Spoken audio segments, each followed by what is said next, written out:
যেহেতু শীতকাল প্রায় শেষের দিকে চলে আসছে, সুতরাং এখন কিন্তু বৃষ্টির মৌসুম শুরু হবে এবং বাড়ির আশেপাশে নর্দমা, অফিসে প্রচুর মশার উপদ্রব দেখা যায়। ফলে অনেক মানুষ কিন্তু ডেঙ্গুতে আক্রান্ত হয়।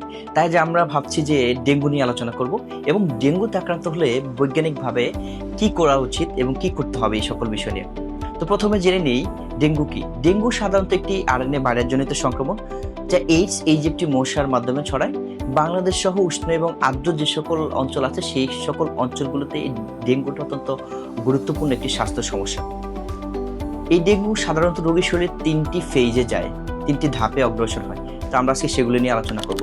প্রথমটি হচ্ছে ফেব্রাইল ফেজ, দ্বিতীয়টি হলো ক্রিটিক্যাল ফেজ এবং 3 নাম্বারটি হলো রিকভারি ফেজ। তো প্রথম ফেজ ফেব্রাইল ফেজে এসে সাধারণত রোগীর শরীরে অনেক বেশি জ্বর হয়, তীব্র মাথা ব্যথা হয়, এছাড়া হচ্ছে চোখের পেছনে ব্যথা হয়, মাংসপেশি ও জয়েন্টে ব্যথা হয়, এমনকি বমি এবং র্যাশ দেখা দিতে পারে। এই সময় রোগী প্রচণ্ড দুর্বলতা অনুভব করে। এই ফেব্রাইল ফেজে বেশ কিছু নিয়ম মেনে চলা উচিত একজন পেশেন্টের। যেমন ধরুন, পর্যাপ্ত বিশ্রাম নেওয়া উচিত, তরল খাবার একটু বেশি করে খাওয়া উচিত, এছাড়াও নিয়মিত তাপমাত্রা লক্ষণ ও পর্যবেক্ষণ করে জ্বর নিয়ন্ত্রণ করা উচিত। এমনকি অনেক ক্ষেত্রে প্রয়োজন হলে প্যারাসিটামলও ব্যবহার করা উচিত। তবে এই ফেজে যেটি গুরুত্বপূর্ণ বিষয় সেটি হলো অ্যাসপিরিন, আইবুপ্রোফেন, ডাইক্লোফেনাকের মতো এনএসএইড যে ড্রাগগুলো আছে, পেইন কিলার, এগুলো টোটালি অ্যাভয়েড করতে হবে। কারণ এই ধরনের ড্রাগ অনেক সময় রোগীর শরীরে রক্তক্ষরণের মতো ঝুঁকি কিন্তু বৃদ্ধি করতে পারে। দ্বিতীয় নম্বর যে ক্রিটিক্যাল ফেজ, এই ফেজে এসে রোগীর শরীরে 24 ঘন্টা, নর্মালি 24 থেকে 48 ঘন্টা পর কিন্তু এই ক্রিটিক্যাল ফেজটি শুরু হয় এবং রোগীর শরীরে জ্বর কমে যায় এবং অনেক ক্ষেত্রে অনেকে মনে করে যে রোগীর সুস্থ হয়ে গেছেন, কিন্তু সবচেয়ে ঝুঁকিপূর্ণ সময় হচ্ছে এটি।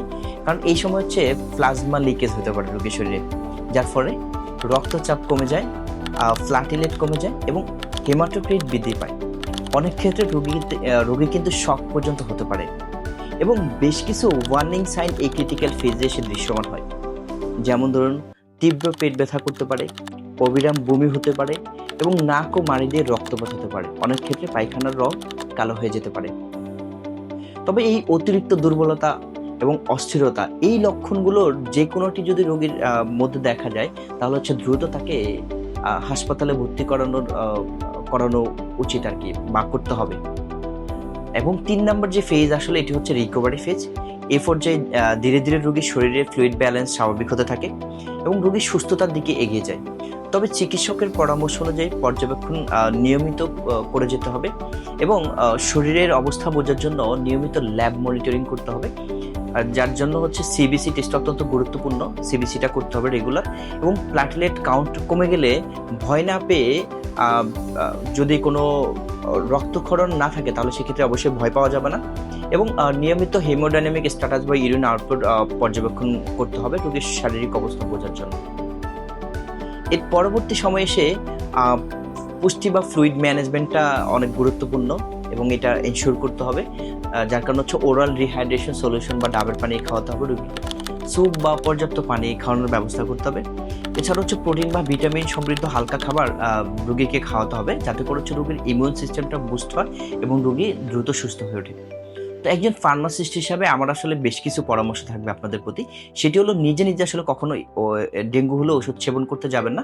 এছাড়া হচ্ছে প্রেসক্রিপশন ছাড়া কোনোভাবে এই সময় রোগীকে ব্যথার ওষুধ খাওয়াবেন না।